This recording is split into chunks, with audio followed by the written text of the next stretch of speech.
everyone, and welcome to Seriously Loco, the Seriously Crazy fan podcast for El Paso Locomotive FC. I am your host, Phil Bakke, and I'm joined tonight by my co-host, Mikka Burrell. Mikka, we got a big one tonight because we got news. We got news. We got big news. We got the news. News. When was that? Was that Wednesday? Yeah, I guess. Interesting. Or Thursday? Was it yesterday? Time is yesterday. A construct. It was yesterday. Okay. Yeah, it is Friday yesterday. night. We're burnt out from the week, but we figured the people want to hear about this, and so we need to suck it up and get in the studio.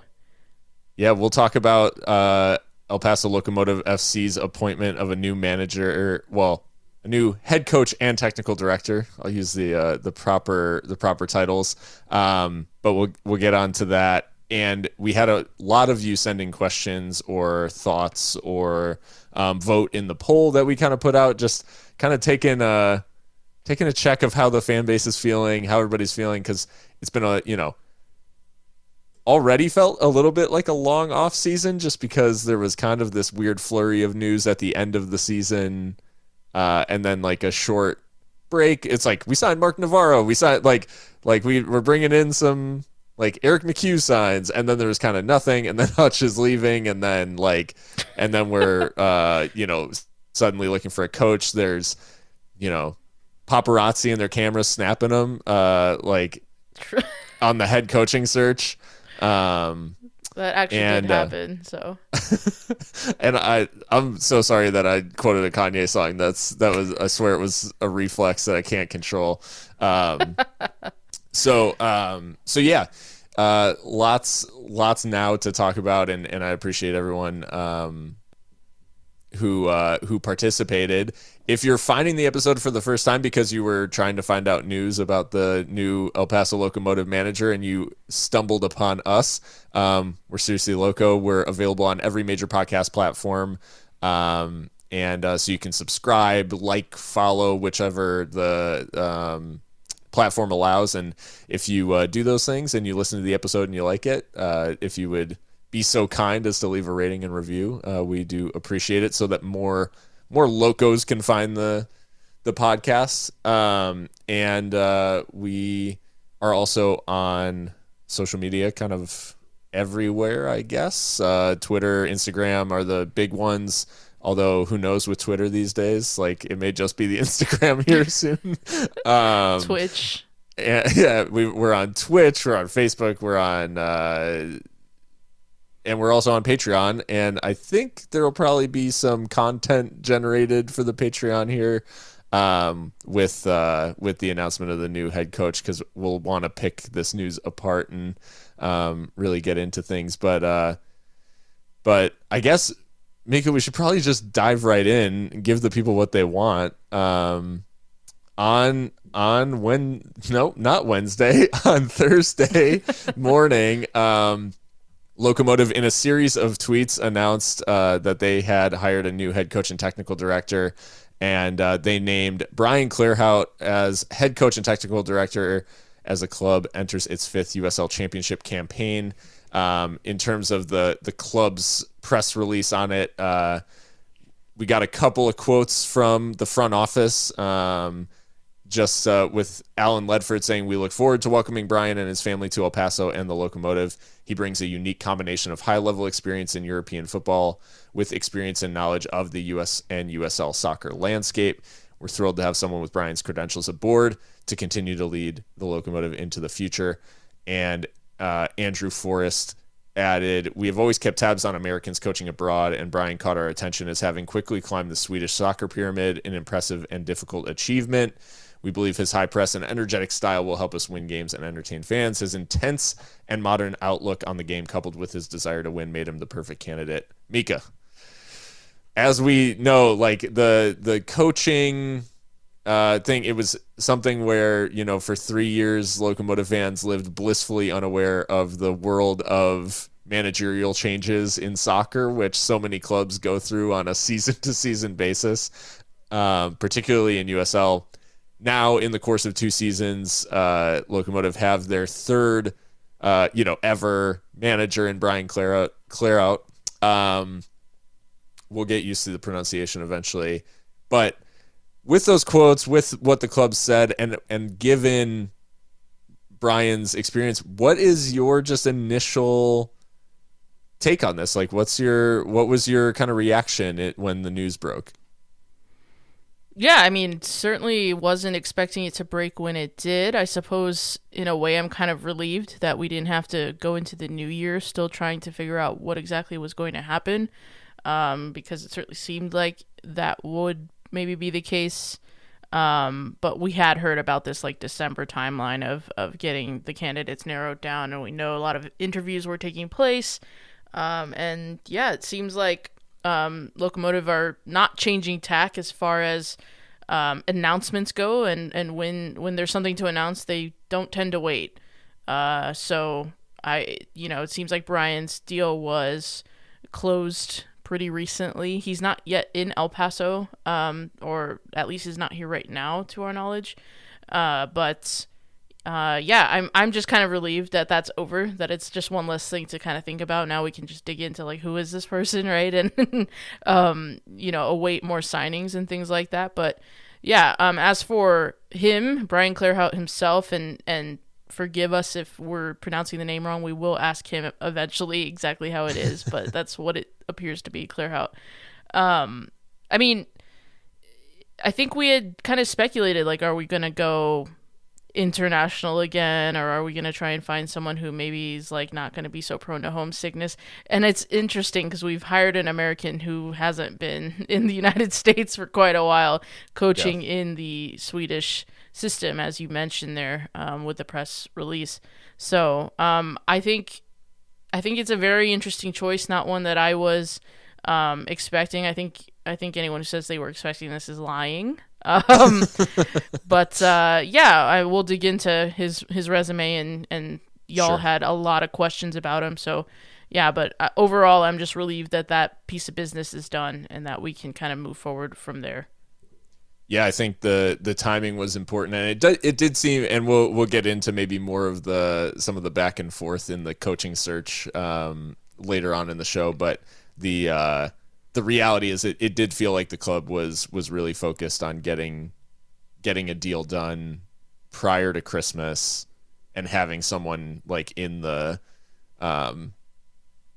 seat and able to start work ahead of what is, I mean, going to be a pretty quick turnaround in terms of like January is going to start preseason. And that's so we're not far away from the players returning to start training, and so obviously a lot of work to be done still in player recruitment and all that stuff in a pretty short amount of time. So hoping for he hits the ground running, as it were. But Mikka, you mentioned there were a ton of questions, and I do want to make sure that we give a lot of credence to them. We kind of asked for the vibe around how people were thinking about the signing, and it was met with it. I mean, it was a pretty evenly. It was mixed. A bell curve. Yeah, like and rightfully so, probably. But we had a good mix, probably, of folks who are feeling optimistic, whether fully like on board, like yes, like let's get behind Brian, let's go, versus the most popular response, which was cautiously optimistic. About half of the responses were cautiously optimistic, and then about 30% were feeling maybe a little more cynical, a little bit more meh about the hire, like not wowed. Yeah. But at NGNickGo on Instagram was among those who are optimistic, said, feeling optimistic but don't know much about him. How should we feel about the hire? Now, Nick has given us quite a level of power in this in this question. How should I feel? Like, tell me how to feel, Mikka. It's funny because I bet you I bet I have said on this pod at least 10 times, my business here is not to tell people how to feel, but since you are inviting me to tell you, I'll tell you how I feel, and maybe that'll help you inform your decision on it, I suppose, or your impression.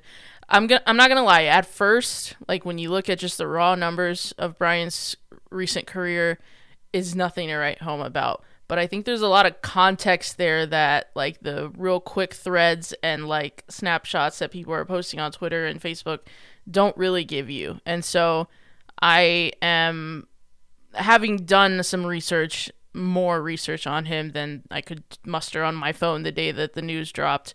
I'm also in the cautiously optimistic camp. I do think that his signing, his hire makes a lot of sense. I think it does check a lot of boxes. We wanted someone familiar with the soccer landscape in this country. And, you know, that follows the tradition really, because Mark Lowry, of course, coached Jacksonville Armada. John Hutchinson had experience in the Seattle Sounders system. And now we have Brian, who played in, high school and collegiate level, and then went over to Europe and started, coaching over there. Eventually became a head coach at his most recent club, which is not something that a lot of Americans can say, to be fair to Brian. So he's very unique in that way. So I think there are things there beyond, the numbers that are good. But at the end of the day, this is a results business. So I can certainly understand folks who are a bit more skeptical, because he's not someone who's coming to us with, bags of trophies and a big win record or anything like that. So it is a punt in that sense, I think. But, when you look at the other, like, more intangibles, or tangibles that are off the pitch, really, it makes a lot of sense. So I'm cautiously optimistic, but we'll just have to see how it plays out. The way I do think it's tough to put these sorts of moves into full perspective, because it becomes a little bit of like apples to oranges in terms of you're trying to take like a composite a view of Brian's experience as both an assistant and as a head coach among different divisions in Sweden, which, to be honest, I don't watch much Swedish football. I don't think there are many that would say that they watch a lot of the Allsvenskan. And if you know where to find it, let me know. I'm not against it. Actually, we probably would watch it if we had access, because of who we are as people. I think there are maybe there's like a game or two sometimes on like ESPN Plus, but it's only like Malmo and like the big teams, Hammarby and Hammarby. So the interesting thing that I'll say is like it is maybe a little bit unexpected in that you would maybe lean towards someone. I mean, and we'll talk about sort of the candidates going around. There was like, the Ian Cameron news. There was, just today, Jay Mims resigned from Union Omaha. So there are like these kind of established folks, John Harkes, like just these like names floating around, like lower division. Ben Pierman, who left Memphis for an ostensibly like worse team in Charleston, like who were, one of the worst teams in the East. So it felt like there were opportunities for kind of like known quantities in the league. And it's not a criticism of the club to say that they went further afield. It's just that I think like there was probably a level of, and I think we talked about this on the last episode a bit, but we both kind of had this feeling of like, maybe it's better to appoint someone who's a little bit more familiar with the league and is a little bit more of a known quantity. But that's not to say that Brian isn't the right man for the job. Like, he absolutely could be. And I think I fall in the cautiously optimistic camp, because at the very least, he's a guy who's like willing to go out and try to carve his own kind of path through the game. He's not taken the easy route by any stretch of the imagination. He's kind of taken some jobs that probably odds were against him in terms of like being at the right level of the, taking over a newly promoted side mid-season that was already like deeply struggling in the league. Like, you know, I think it's not easy to, it's easy to criticize the form, but it's at the end of the day, like it takes some courage to go out on the limb and put yourself in the hot seat and be the one answering the questions week in and week out about your performance. So, like, I think to your point, it's like we have to be cautiously optimistic because anything we find out now is going to be kind of retrospective of us watching highlights and sort of like snippets of how Sundsvall played in the Swedish First Division and trying to see where that translates to USL. And it's not an exact science, I guess, at the end of the day. Absolutely. I mean, let's talk about that then, because Brian Clarhaut came from GIF Sundsvall. Like you said, took over for Henrik Onstad after he was sacked mid-July. And at that point, Sundsvall were already second to bottom in the Allsvenskan with 10 points in 15 games. So this newly promoted side gave Brian the keys. And I think he had a 15-game stretch, if I'm not mistaken, 15-game stretch. Mm-hmm. I think that's enough to kind of extrapolate on this next question that we got from @JakeKonecki on Twitter. He says, can you break down what type of formation Clarhaut uses and what type of football he likes to play? Counterattack, attacking, etc. So what could we glean from what little is out there, at least to us?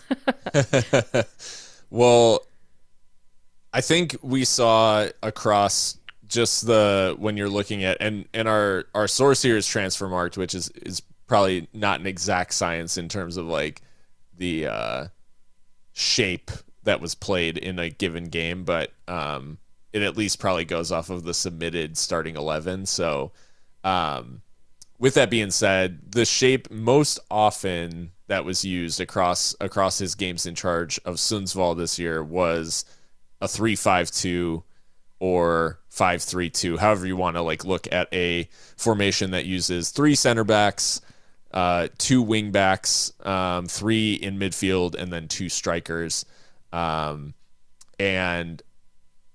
the formation is associated, I guess, like in terms of teams, trying to equate it to teams that use a back 3 like effectively now. Well, I guess, I mean, at the World Cup, the team that probably used it the best was the Netherlands in terms of like playing a back 3.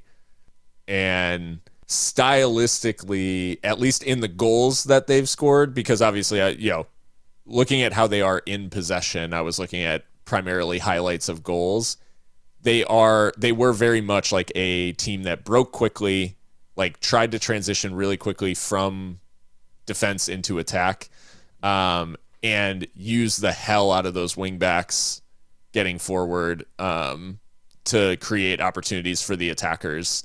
Those wing backs in a 3-5-2, when you just think, okay, it's 3 center backs, 3 central midfielders, and 2 center forwards. The only wide players, like the only assigned wide players in the whole formation are those 2 wing backs. So they like kind of automatically become super important.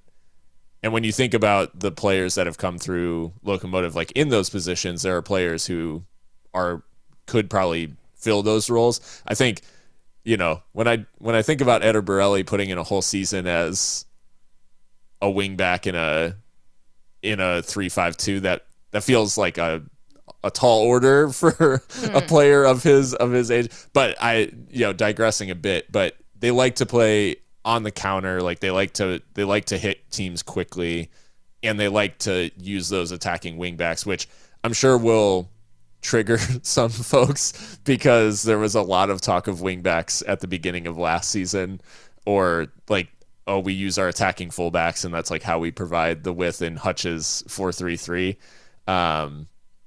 And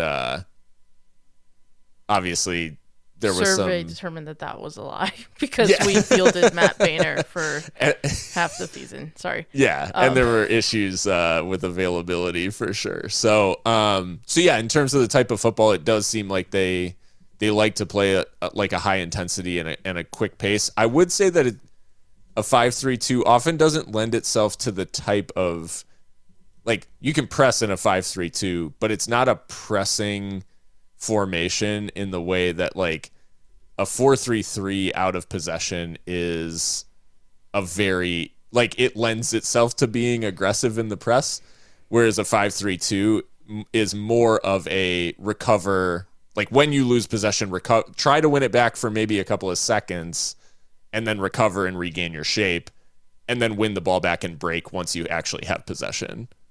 So that's kind of stylistically, that's where I think Brian probably, it's high tempo, but it's not necessarily like a high press. Like, people I think are probably, those words just get thrown around when it's like exciting modern manager, like, oh, they must gegenpress or they must like have this super high intensity like style. And I don't think that that's really what I see when I watch when I'm watching Sundsvall. It is more like they're trying to keep their shape and then break once they have the ball. The one thing that I also noticed in watching these is they were giving up a lot of goals from set pieces, and it was like making me really upset because I was like, not again. Oh dear me. Well, it's happening again. I think that's a great breakdown, Phil. And what I want to say too, off the top, because I do have more to add to this, because I did my own kind of analysis just from Y-Scout data and things like that. But what I want to say is this is still, while it's a decent enough sample, it's still a small one.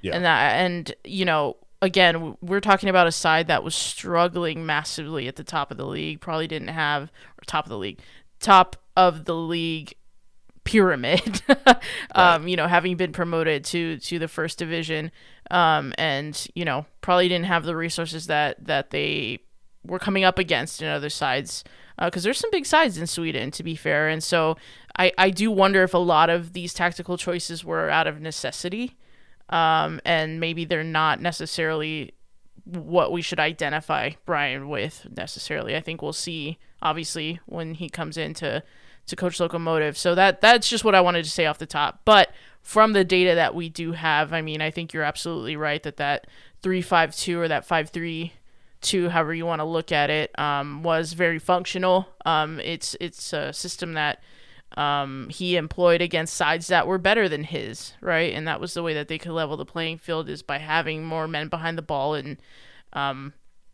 you know, it's not like there was no success whatsoever in their season last season. In fact, they had a shock 3-2 victory over IFK Gothenburg in October.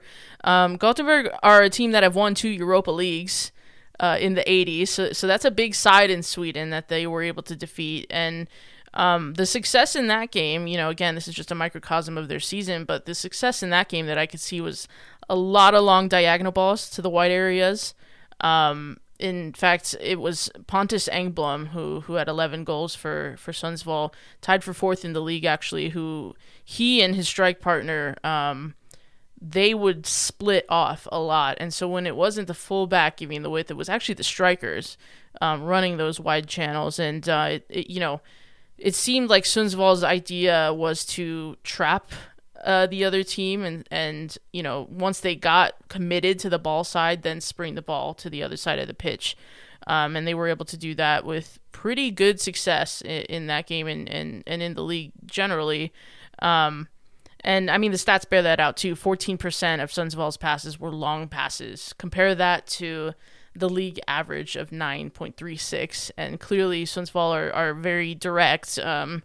And yeah, they didn't take a whole lot of short touches, short passes. It was very like 1, 2, 3, let's get to the box. You know, trying to counterattack teams that were better than them.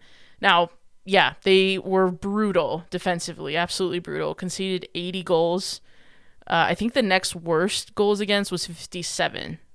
So yeah, they were far and away the worst team in the league defensively. But again, like, they just did not have the resources really to compete at the highest level, it would seem. And, you know, again, they lost their manager mid-season, so you do have to kind of look at that and say, well, you know, There were a lot of defensive errors, a lot of goalkeeping errors too that let them down. And of course, you do need to look at the coach and say what can you do about this. But when you just don't have the players, you don't have the players.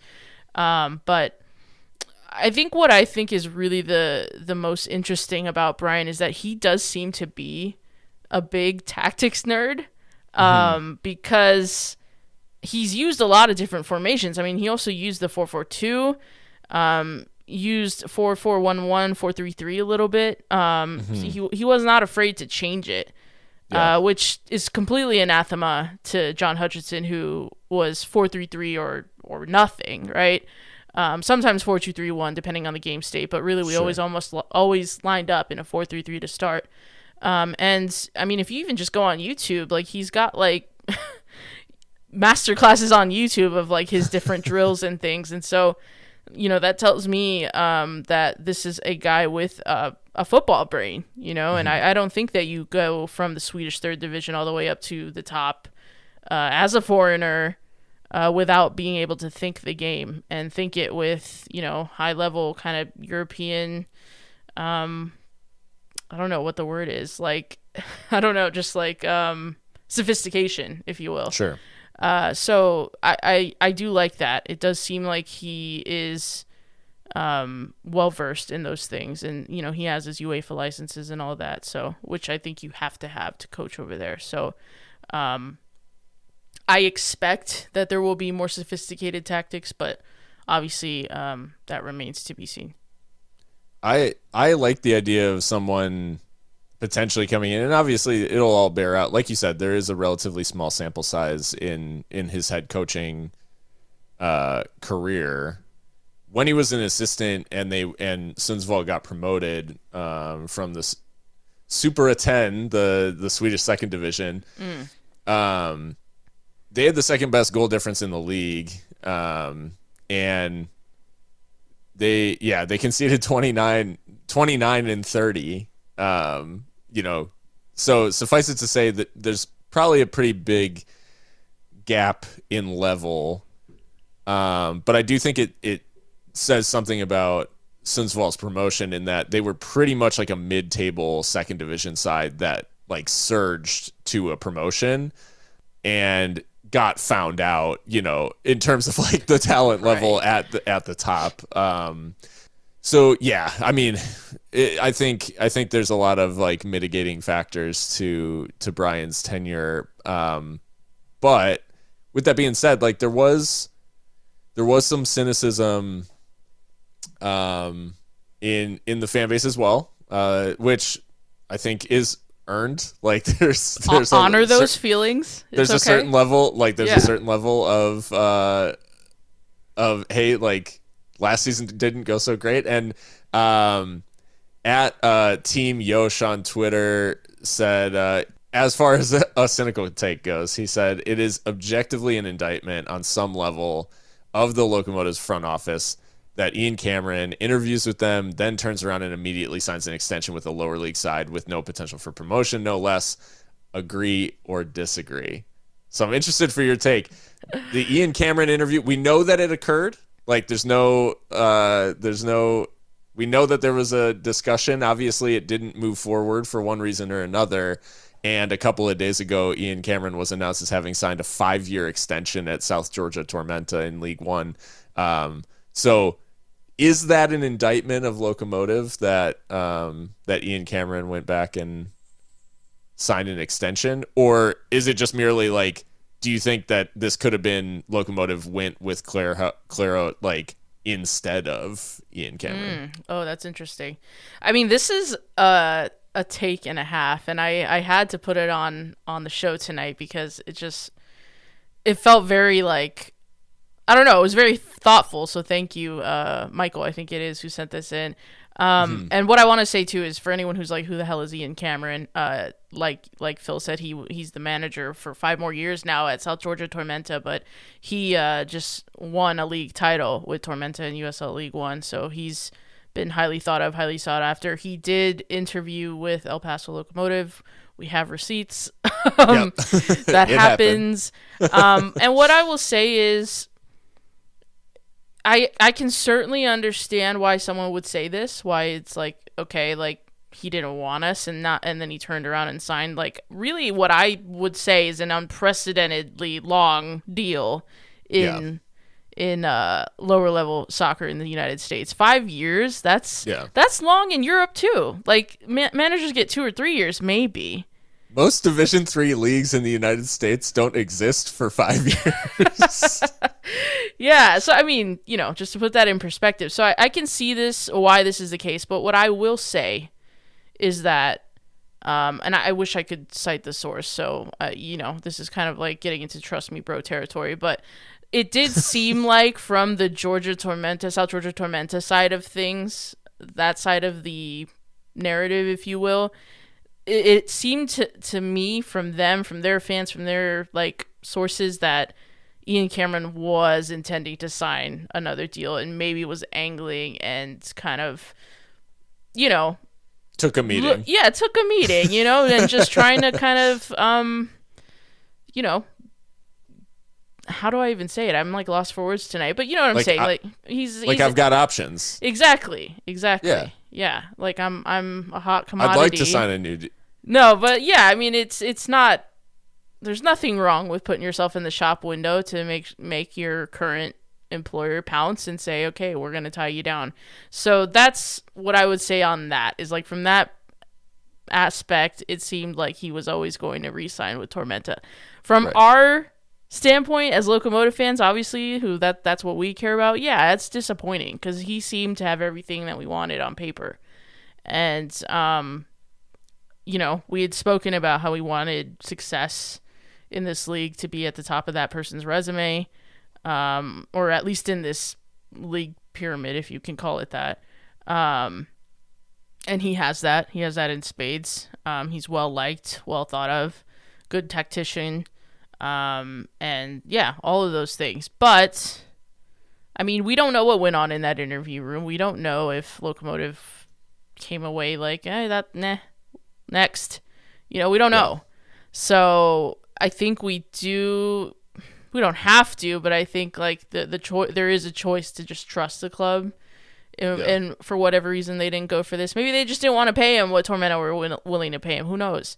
But yeah, it just did seem like he was always going to stay at Tormenta now that this has kind of come to pass. Because I don't think that you just like, hash out a 5-year deal overnight. That was probably in the works for quite a bit. So, yeah, I see the point, but I would say I probably disagree slightly, which I'm kind of surprised at now that I've kind of given my take on that. What about you, Phil?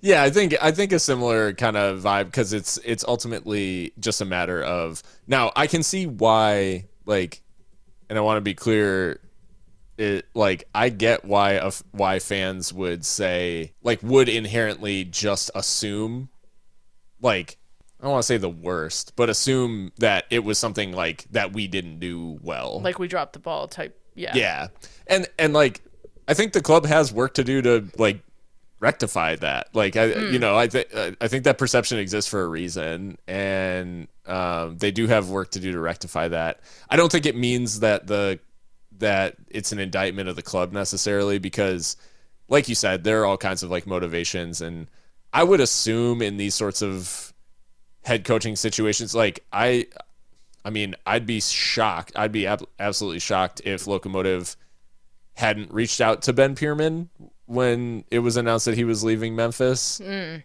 But he too had a deal lined up. And, yeah, Charleston had the inside track. Like whoever at Charleston, I don't know who it was at Charleston that like picked up the phone and was like, I don't know, Memphis loses in the.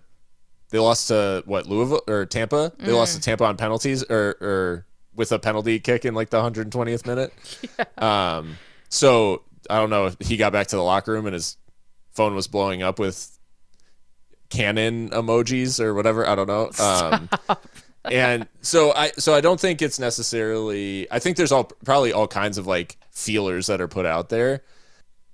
And yeah, I mean, it does seem like South Georgia was confident of getting Ian back for another season. So it could have been that, a meeting was just a meeting. And I think where some of the cynicism can come in, and I think this is justified a little bit, is, you would hope that the sales pitch to someone coming from a lower level, like, would be enticing enough to where he's like, you know what? I thought that I was going to resign in South Georgia, and now I'm like not sure.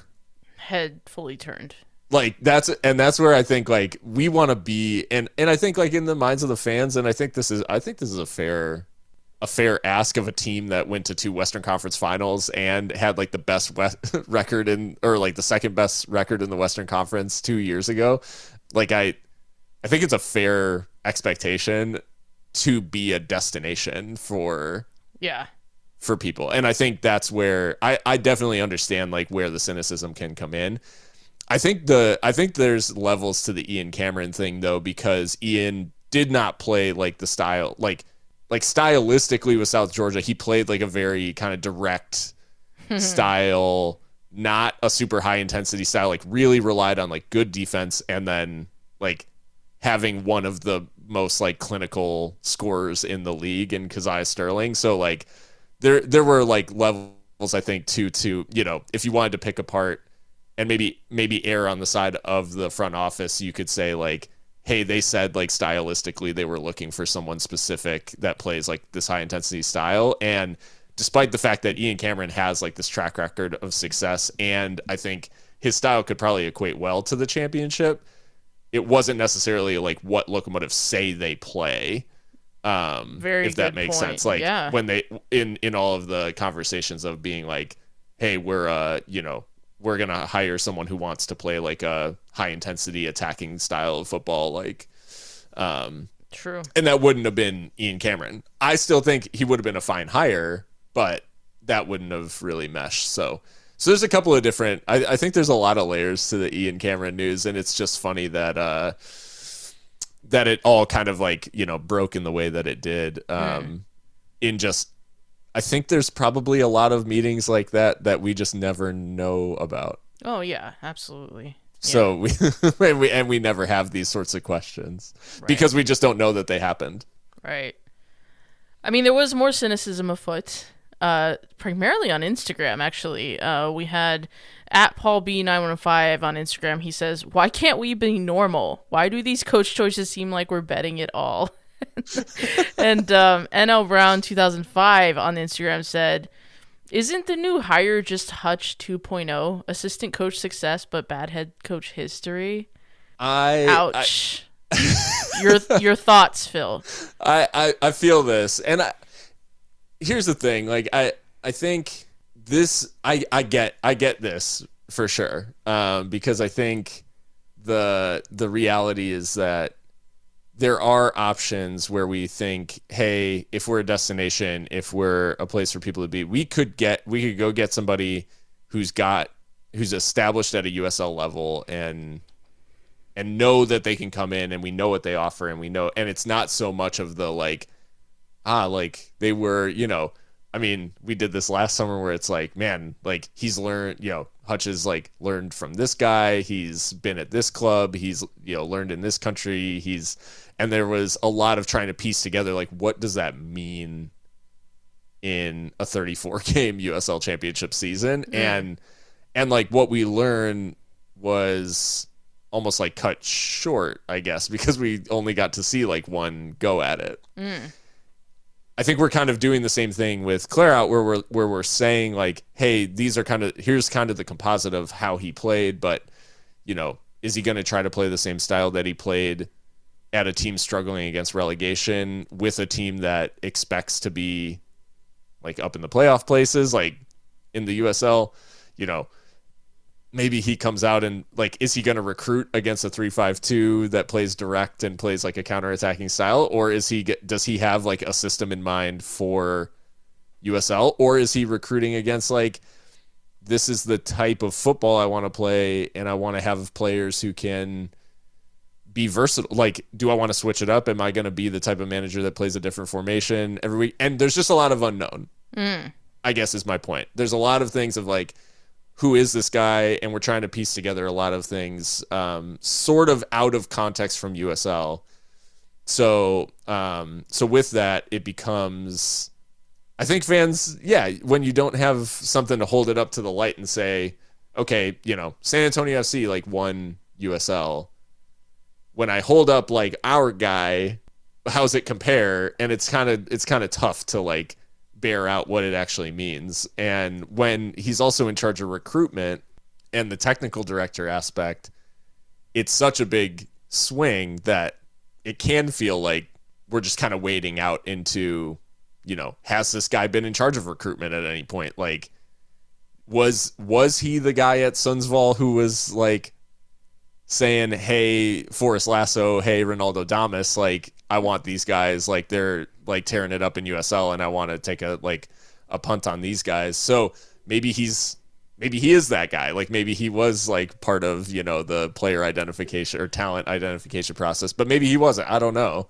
And then, but the thing that I'll say, and this is my way of like cutting through some of the, like, there's a lot of unknowns. We'll see how it bears out. Like, eventually we'll only know once the ball is kicked. But I will say that Mark Lowry, when he was hired, was like, his record at Jacksonville Armada in the NASL and then the NPSL was essentially like, he was like a mid-table second division guy, like, at Armada. Like, they never turned up any trees. They didn't go win NASL. Like, they didn't do anything crazy spectacular in the NASL. Like, I think they made the playoffs like once out of 3 seasons. And they did well in like their NPSL years, but they were also playing with like bona fide pros at an amateur level. So like, sure. So I would just say that it is always like, and I'm not saying that there isn't any criticism allowed or anything like that, but I do think at the end of the day, like, until he's here and managing Locomotive and making decisions for Locomotive, like, we're not going to have like a great idea of what he can be, because I don't think anyone would have looked at Lowry's history with Armada and been like, this guy's going to go to 2 Western Conference finals and be like a coveted USL manager. Like, I think he was an exciting hire in the sense that, like, younger guy, all that stuff. So that's kind of, Clarhaut brings like a similar sort of energy, like, young guy who has some established history as a manager. It's not a huge sample size, and he's still got like a long ways to go in terms of finding out kind of who he is. So yeah, I think it's tough when you're, a step on somebody's journey, though, because you want, at the end of the day, like, fans want someone who's already there and doing the thing that they want them to do, which is win football matches. So I understand that it feels like a punt based on the fact that, like, he hasn't won a ton of games. Like, at the end of the day, like, he hasn't won a ton of games as a head coach. And we want him to win a lot of games. So that's right. It's going to be on him to overcome. But yeah, there are unknowns, but there were plenty of unknowns, like, basically with each of our appointments. And one went really well, one went not so well. And, like, so this third one, we'll see if it goes well. 3 times the charm, right? Yeah. To Paul's question, why do these coach choices seem like we're betting it all? I mean, because we kind of are. I don't think there's anything. There's nothing sure about this business of lower league soccer. Even if we had gotten in Ben Pierman or whatever, Rick Shantz has been the shout sometimes, which I think is insane. But I would have hated that just because it's not. I mean, I'm sure he's a fine guy. I really did not like him at Phoenix. So. Yeah. So yes, I think that you're right to have that instinct, because I think it's true in a lot of senses. Now, really, what is at stake here is arguably nothing compared to what Brian was used to in Sweden. They literally got relegated. Yeah. That's not going to happen here because it's not possible. Right? So, and again, I'm not trying to, like, put the bar on the floor or anything, but, like, sure. he's been through that ringer, right? John was coming from, and I'm just using this as a point of comparison. John was coming from like great success in Japan alongside Ange.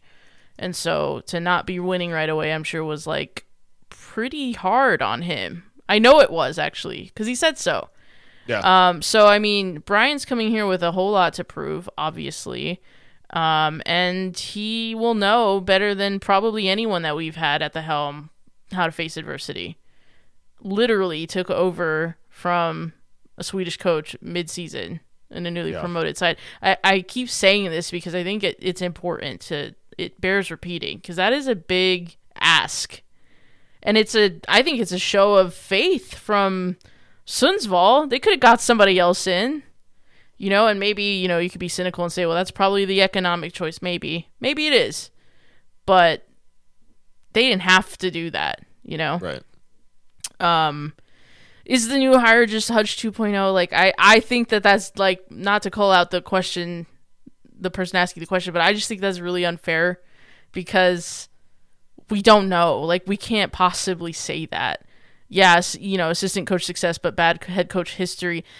John had no head coach history, so it's just not even really like accurate.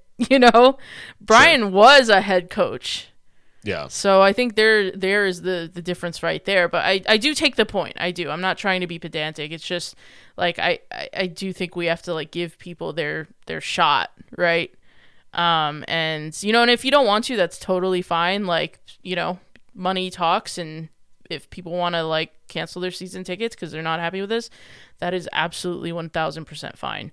Or even if mid-season we're not doing well and they're saying, well, I'm not going to show up if they're not going to show up, that's cool too. We had a lot of that in our survey, end of season survey, people saying that's how they would voice their displeasure, and that's absolutely fair. But right now, for me, he's got a blank slate. Same as what we gave John, same as what we gave Mark, for me. Mm-hmm. So, I totally understand the skepticism. I think it'd be weird if people weren't skeptical. Honestly, I was skeptical. We were kind of having a little bit of a meltdown when the news came out because, we're fans too, as we always say. But I think with some more like research and really like letting it sink in a little bit, like I'm still like we put in the poll, cautiously optimistic. So, well, we had. I guess in terms of the season ahead and sort of setting some of the benchmarks, we're coming off of, I think heading into last season, even with new management, we figured strength of the squad, all that stuff, like we're probably good enough to still make the playoffs. Obviously, that goal was not achieved. So the question came in as well from Eric Bauer at eBout27 on Twitter. He asks, I know it's way early and it's hard to say, but I'm going to ask anyway. How do you define success in Clarhaut's first season? For me, it will be important for us to play more consistently throughout the season and make it back into one of those playoff spots. Mikka, what do you make of in terms of the expectations for Clarhaut? I guess what are your sort of like initial thoughts on expectations, and I guess what do you think the fans will be looking for? Yeah, I mean, I want to quote Brian's new boss, actually, General Manager Andrew Forrest, and what he told KVIA is that this is not going to be a rebuild, and that they're looking to win a title. So, tall order. But we've heard that before. No, I mean, no, we certainly have. Yeah, and so the party line has stayed the same on that in that regard. What I would say for me is, I do think getting back into the playoffs is paramount. Just because as much as winning becomes a habit, losing can too. And that's a really bad rut to get into and a hard one to come out of. And so I think making the playoffs psychologically for the psyche of the club and of the fans is very important. And I know Brian will know that. Again, he was part of that technical staff that brought Sundsvall up to, the Premiership in Sweden. So he knows what a league slog is like. And I'm hoping that experience that he had in Sweden will help us to really kill off the season, because we did have a chance at the very end and we completely bottled it. And it's those moments where we really need to, because we started poorly and we knew from there we'd always be chasing. And even when we had that opportunity towards the end of the season, we blew it. So, like Eric kind of hinted to there about being more consistent, I think that'll be important. But yeah, playoffs, if I have to put a tangible marker down, that's kind of the minimum is qualifying. Yeah, I think it's natural to lean that way. I think we're still, well, we'll see what the league looks like, because I know there's been some news on the OKC Energy. It looks like they're likely not gonna return from their hiatus. Queensboro FC is rumored to just failure to launch, they may not join USL at all, and remain a reserve sort of team. I'm not sure what the deal is there, but they were supposed to join the league this year. So anyways, in terms of playoffs, I don't know if we know exactly what it's gonna look like in the coming year with I'd say there's probably potential. I guess they'll probably just stick with what we had last year, but that means 7 teams make the playoffs, and at the end of the day, if you can't be in the top half of the conference, that's a bad season. I think that's fair to say. Regardless of the circumstance. So yeah, I think it's a fair expectation. And like you said, I think in much the same, I think we thought that the club was going to really capitalize on the way that they started, because to come out of the gates in your first 3 seasons as an expansion team, make the playoffs all 3 years, go to 2 Western Conference finals, and gain a reputation as a club that plays really good, plays good football, possesses a lot of the ball, passes well, has these kind of high quality, high class, high reputation players throughout the league. I think it's really important for them to capitalize on that reputation, and it's easy for that reputation to go away, because it is, at the end of the day, only 3 seasons. It's only 3 really good seasons that we're kind of hanging our hat on.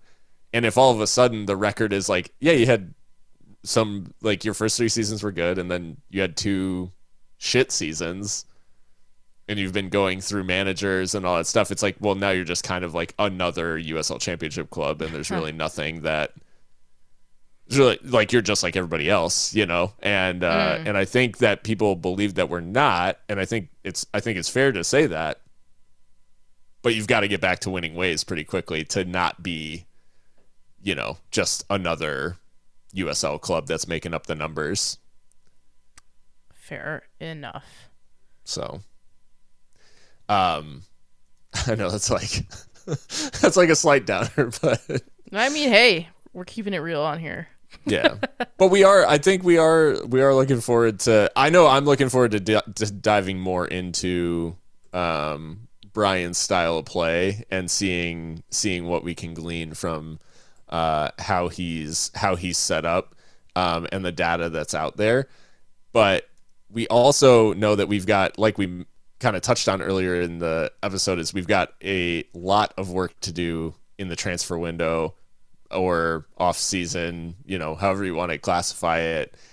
There was the confirmation of a signing, though, that was in the works while Hutch was still in charge, and we did get confirmation of the completion of the signing of Ukrainian. He was identified as a midfielder in the article.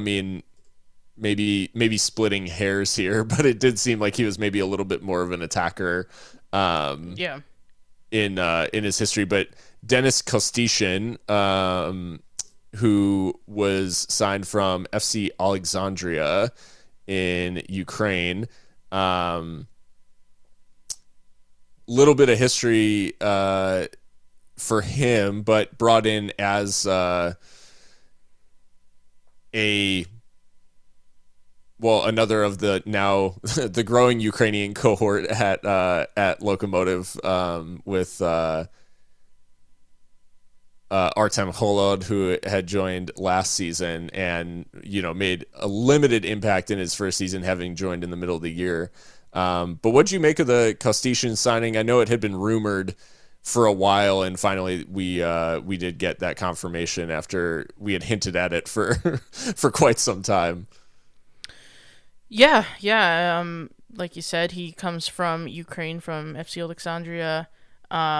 25 years old, so young, about to hit his prime. Comes from a football family, which I think is really interesting. His dad is a manager, Ruslan Kostyshyn. He's the nephew of a footballer, Vitaly Kostyshyn. So, I mean, it runs in his blood. And yeah, like you said, it doesn't hurt to have a buddy in Kolod right away. Because, it's not like we have a little Ukraine in El Paso or anything like that. But maybe we will one day. Who knows? Yeah, and as far as this player, like I think if anything he's more of a punt than our manager is, just because he really hasn't had a lot of like top level minutes really.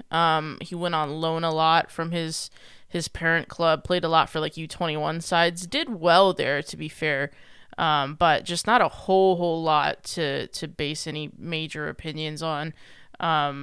I'm interested to see, though, if he can contribute coming from that first tier in Ukraine to USL Championship. And it'll be interesting. But, yeah, we've seen folks talk about, is he like a Dylan Mars replacement? And I would not say so. I think he definitely looks like one of those, like, cams that's really like a second striker maybe. Sure. But nowhere in the way of like actual goal involvements that Dylan Mars had for us. So, yeah, I would temper expectations a little bit there. I do think this is a bit of a punt, but I mean, it could end up being a good one. And he is left-footed, which is kind of interesting because lefties are kind of rare. So, yeah, to have that in attack as another option, I think is really good. And with a tactician like Brian Clarhaut, I mean, it'll be interesting to see how he fits these pieces all together. But yeah, I don't really project that he'd be like a bona fide starter. I think he will have like a squad role to play unless he seriously impresses in training. But, depth is a good thing. And yeah, welcome to Denys Kostyshyn. So. Yeah, there obviously work to do ahead of the start of the season, and we've been tracking sort of the we've some of these inbounds and obviously all the outbounds. Like we were tracking a lot of movement and following along with the it's been spreadsheet season. We haven't had a lot to update in terms of the spreadsheet in recent times, but now that the manager's in it, you have to think that news is going to start to come in pretty quick, probably after the new year, I'd imagine. So one bit of news that we did get, though, from a former Locomotive player, and it's hard to even say that he is a former Locomotive player out loud, having been with us for 4 years. But we got the news yesterday that Orange County SC had signed Andrew Fox, snapped him up as a free agent, and I mean, I had a Orange County fan reach out to me via DM and just ask, like, hey, like, Fox signing seems really good. Like, what should I expect? And he probably got more of a response than what he was bargaining for because it was like, I was like, you're getting probably one of the best passers, like as far as center backs go, like one of the best passers of the ball, like in the league. Defensively, like very solid. And although he, was used as a center back almost out of necessity in his tenures, like his best minutes were on the left side of that center back pairing. And he was basically the only like solid the only like consistently solid piece of what was like a quite shaky defense there for a while. And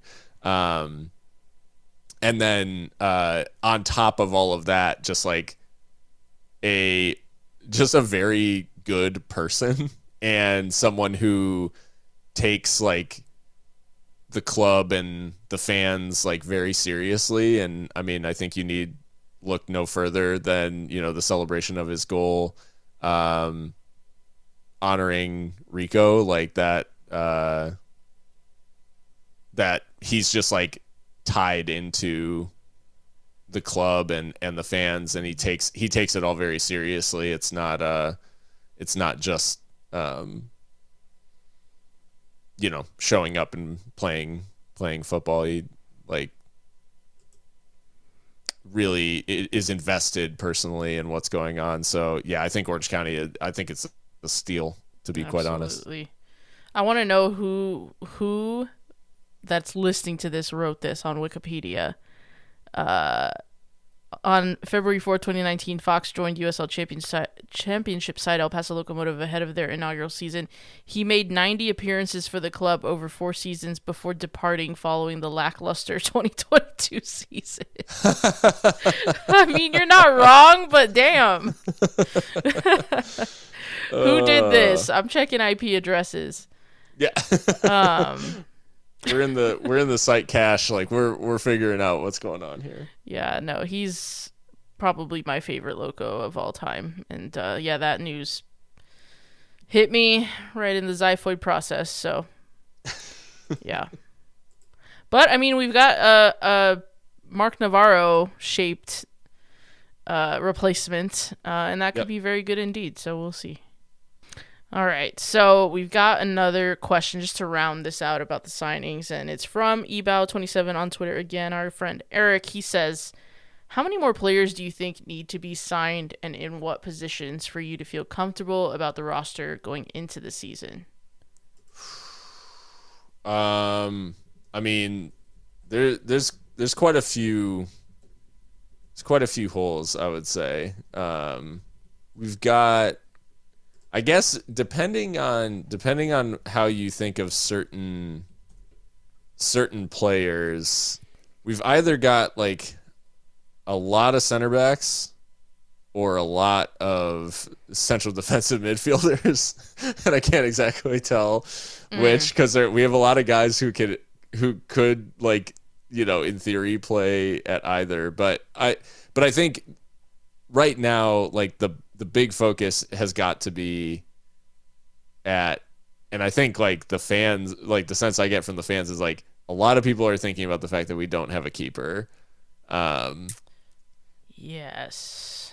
And I think there are going to be a lot of important signings made this offseason, but one area where like I mean, we saw how quickly it can deteriorate, like when there is questions about goalkeeping. And it obviously Evan Newton ended up having like quite a good season overall for us, but the way that things started, it obviously was not good. And I think it's important for the team to find someone that'll hit the ground running. And at the end of the day, when the goalkeeper that was in on loan played 3,000 minutes, you've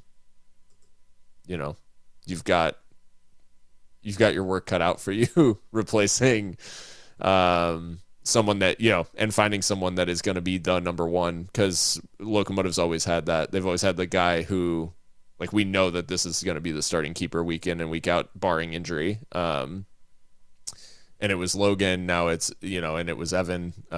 So yeah, they've got a lot of work to do at keeper. But I think in terms of, I mean, the number of players, I don't know that I could put a number on it. I just know that, I guess, other positions I feel uneasy about, right back, and then basically across the attack, like depending on the shape that we're going to play, either I feel like we're light at attacking midfield, or I feel like we're light on the wings, but either way, like we need some dynamic attacking players, because feel okay. I mean, central midfield could probably use a couple, maybe a little bit of a boost. I think we've got maybe just enough, but like one injury right now, like we definitely need some depth in midfield. So yeah, I would say there's probably not a position that I wouldn't want to see a signing at, maybe aside from center back. Like center back, we might be okay, but I think the goalkeeper definitely needs to get sorted, and then we need some fullbacks, and we need some attacking midfilders or wingers, whichever he's going to use. Yeah, no, that'll be interesting to see how we line up.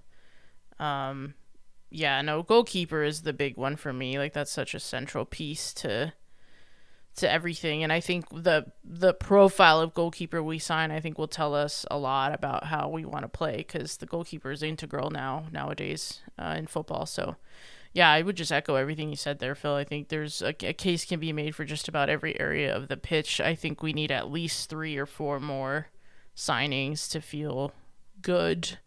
Yeah. But yeah, it'll be very interesting to see what we do. Because it's almost 2023. My goodness. So yeah, and we talked it just like briefly closing out this conversation. It's like we talk about the minutes of Newton leaving. Like in this same offseason, we lost 2,400 minutes from Dylan Maris, and those are obviously like highly productive goal scoring and assisting minutes that are going on. 2,400 minutes out of a 36-year-old Richie Ryan in his final season playing professionally, which crazy. Like he played. The only players who played more minutes than Richie were Dylan and Evan. Yeah. Oh, sorry, Foxy played more. Mm-hmm. So yeah, Fox, Dylan, and Evan. And then, Diego Luna, 14 goal involvements from 900 minutes, like that leaving midseason hurt as well. Right. So yeah, there's a lot to replace here. And yeah, basically 30 goals to replace from between Dylan and Diego, in terms of their total goal involvements. And then,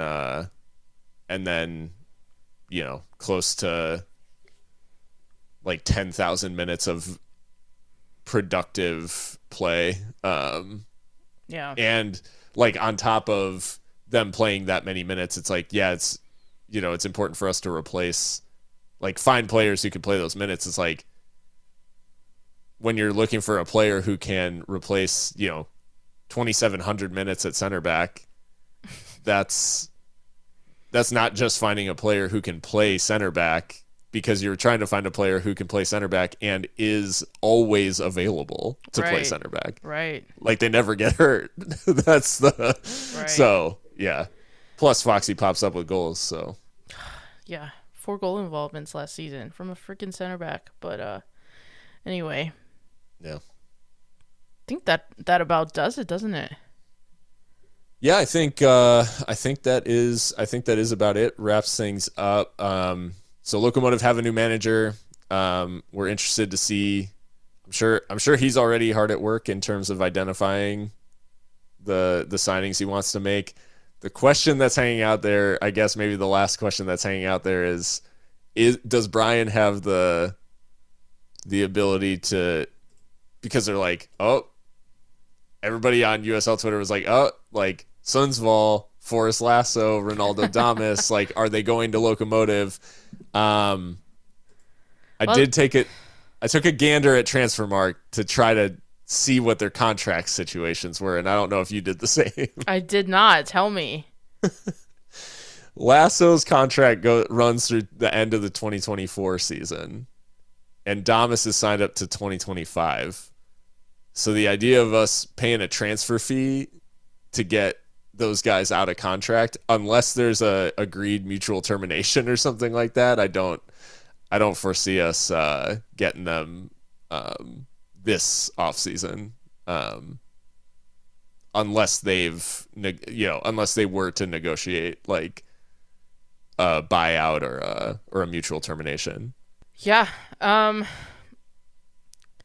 mean, I think Ronaldo I mean, those are both two excellent players for USL level. I mean, one is a defender of the year, the other was an MVP and a champions the final winner, alongside Eric Calvillo. So, I mean, on paper, those seem like good signings. They didn't necessarily pull up trees in Sweden, but I think like 5 goals for Damas in 25 appearances or something like that. Which is not terrible, especially when you consider that he wasn't starting necessarily.